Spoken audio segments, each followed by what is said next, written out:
Hello guys, welcome to our channel Aishwarya Priya vlogs. இன்றைக்கி என்ன பார்க்க போகிறோம்னா பன்னீர் தம் பிரியாணி தான் பார்க்க போகிறோம். வாங்க வீடியோக்குள்ளே போகலாம். அதுக்கு முதல்ல ஒரு பாத்திரத்தில் தண்ணியை கொஞ்சம் சூடு பண்ணிக்கலாம். நாங்கள் 3/4 கிலோ பாஸ்மதி ரைஸ் எடுத்திருக்கோம். பாஸ்மதி ரைஸ் நல்லா வாஷ் பண்ணிவிட்டு ஒரு 1/2 hour ஊற வச்சுட்டோம் நாங்கள் சைடில். தண்ணி நல்லா இப்போ கொதி வந்துருச்சு. அதில் கொஞ்சம் ஸ்பைசஸ்லாம் ஆட் பண்ணிக்கலாம்.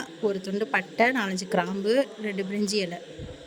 ஸ்பைசஸ்லாம் தண்ணியிலே போட்டால் தான் சாதம் ஆஃப் பாயில் பண்ணி நம்ம எடுக்கிறப்போ அதில் நல்ல ஃப்ளேவர் கிடைக்கும் நம்மளுக்கு. தண்ணி இப்போ நல்லா கொதிக்கட்டும். கொதித்தோடனே நம்ம ரைஸை போட்டுடலாம். இங்கே பாருங்கள், நாங்கள் ரைஸை ஊற வச்சுருக்கோம். 3/4 கிலோ பாசுமதி ரைஸ் எடுத்து ஊற வச்சுருக்கோம். இப்போ தண்ணி நல்லா கொதிச்சிடுச்சு.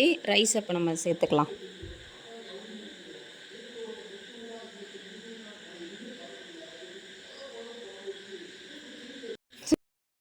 நான் ஒரு கையில் வீடியோ எடுத்துகிட்டு இருந்தேன், அதனால தான் கரண்டியில் ரைஸ் போட்டுட்ருந்தேன். ரைஸ் ஒரு 75% குக் ஆகணும். சாதம் ஒரு பக்கம் வெந்துட்டுருக்கட்டும். நம்ம இன்னொரு அடுப்பில் பிரியாணி செய்ய போகிற பாத்திரத்தை வச்சுட்டேன். அதில் இப்போ எண்ணெய் சேர்த்துக்கலாம். பாத்திரத்தை வச்சுட்டு பக்கத்தில் நான் பன்னீர் எடுத்துகிட்டு அதில் மசாலா போட்டு மிக்ஸ் பண்ணி வச்சுக்கலான்ட்டு அதை ரெடி பண்ணிகிட்டு இருந்தோம். இது சில்லி பவுடரு, கொஞ்சம் மஞ்சத்தூள், அப்புறம் சால்ட்டு, கொஞ்சம் லெமன், 3த்தையும் போட்டு நல்லா மிக்ஸ் பண்ணிக்கிட்டு கொஞ்சம் நேரம் ஊற வச்சு எடுத்துக்கலாம். அதுக்கிடையில் ரைஸ் நல்லா கொதி வந்துருச்சு. இன்னும் கொஞ்சம் நேரம் இருக்கட்டும். பன்னீரில் மசாலா நல்லா ஒட்டுற அளவுக்கு நல்லா அதை கலந்துக்கலாம். நல்லா மிக்ஸ் பண்ணிவிட்டு ஒரு 10 minutes அப்படியே வச்சிங்கன்னா மசாலா ஓரளவுக்கு கொஞ்சம் ஊறிடும் பன்னீரில். கடைசியாக கொஞ்சமாக லெமன் சேர்த்துக்கோங்க. ஒரு 1/2 லெமனில் பாதி எடுத்துக்கோங்க. அது மட்டும் சேர்த்தா போதும். அதை சேர்த்துக்கலாம். சாதம் வெந்துருச்சு. இப்போ பாருங்கள், இந்த பதம் வர அளவுக்கு வெந்தால் போதும். தனியாக வடித்து எடுத்து வச்சுக்கலாம் சாதத்தை. தண்ணியை வடிகட்டி சாதத்தை எடுத்துக்கலாம் நம்ம தனியாக. அதுக்கப்புறம் நம்ம அடுப்பில் வச்ச பாத்திரம் சூடாகிடுச்சு. அதில் எண்ணெய் சேர்த்துக்கலாம்.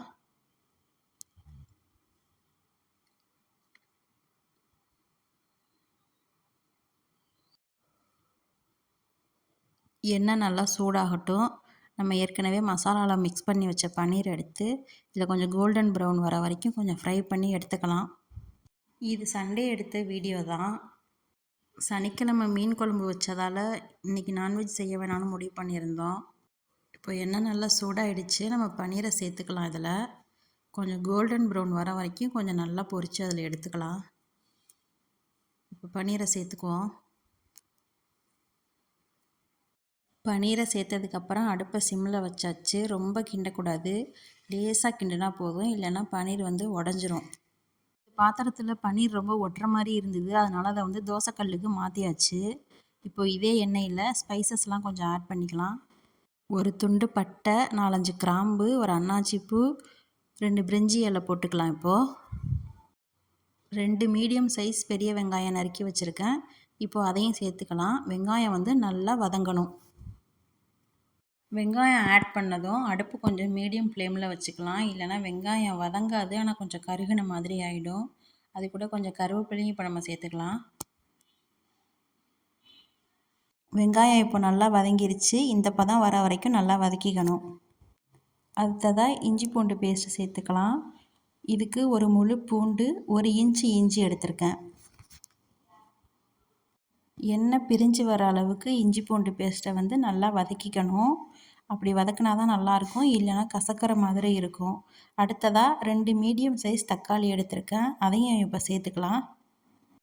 தக்காளியை சேர்த்துட்டு கொஞ்சமாக உப்பு சேர்த்தோன்னா தக்காளி கொஞ்சம் சீக்கிரம் வதங்கிடும். தக்காளி வதங்குறதுக்காக மட்டும் கொஞ்சமாக இப்போ நம்ம உப்பு சேர்த்துக்கலாம். அதில் அடுத்ததாக பன்னீர் ஒரு பக்கம் நல்லா ஃப்ரை ஆகிடுச்சு. அதையும் மாற்றி தனியாக எடுத்து வச்சுக்கலாம். தக்காளி இப்போது நல்லா வதங்கிடுச்சு. இது மாதிரி நல்லா மசிஞ்சு வர அளவுக்கு வதக்கிக்கணும். அடுத்தது கொஞ்சமாக கொத்தமல்லி சேர்த்துக்கலாம். எங்கக்கிட்ட புதினா இல்லை வீட்டில், அதனால் கொத்தமல்லி மட்டும் சேர்த்துக்கிட்டோம். அடுத்ததாக 2 பச்சை மிளகாய் மட்டும் சேர்த்துக்கலாம். அது கூடவே 2 ஸ்பூன் பிரியாணி மசாலா, 1 ஸ்பூன் தனி மிளகாய் தூள் சேர்த்து அதையும் நல்லா வதக்கிக்கலாம். அது கூடவே கொஞ்சம் தயிரை சேர்த்து நல்லா மிக்ஸ் பண்ணிக்கலாம். எல்லாத்தையும் நல்லா மிக்ஸ் பண்ணிவிட்டு ஒரு 2 நிமிஷத்துக்கு லோ ஃப்ளேம்லேயே அப்படியே வச்சிடலாம்.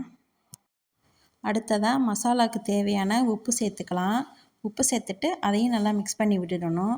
கடைசியாக நம்ம பன்னீர் பொரித்து வச்சோம்ல, அதையும் இது கூட சேர்த்து நல்லா மிக்ஸ் பண்ணி விட்டுடலாம். ஒரு 2 நிமிஷம் அதுவும் அப்படியே இருக்கட்டும். இப்போ பாருங்கள், எல்லாம் நல்லா மிக்ஸ் ஆகிடுச்சு. அதுக்கப்புறமா நம்ம ஏற்கனவே வேக வச்ச சாதத்தை எடுத்து இதோட சேர்த்துக்கலாம். சாதம் பாதி போட்டுட்டு அதுக்கப்புறமா ஆனியன் கொஞ்சம் ஃப்ரை பண்ணி சேர்த்துக்கலாம். முந்திரி இருந்தால் அதுவும் கொஞ்சம் ஃப்ரை பண்ணி சேர்த்துக்கலாம். கொஞ்சமாக கொத்தமல்லியும் சேர்த்துக்கலாம். திரும்பவும் இன்னொரு லேயர் இதே மாதிரி போட்டுக்கலாம். ஒரு 15லேருந்து 20 நிமிஷம் தம் வச்சா போதும். சூப்பராக ரெடி ஆகிடும். எங்ககிட்ட எல்லோ கலர் ஃபுட் கலர் இருந்தது. அது கொஞ்சமாக எடுத்து தண்ணியில் மிக்ஸ் பண்ணி அதையும் சேர்த்துக்கிட்டோம். இப்போ தம் போட்டுடலாம். ஒரு 15லேருந்து 20 நிமிஷம் நம்ம வெயிட் பண்ணலாம்.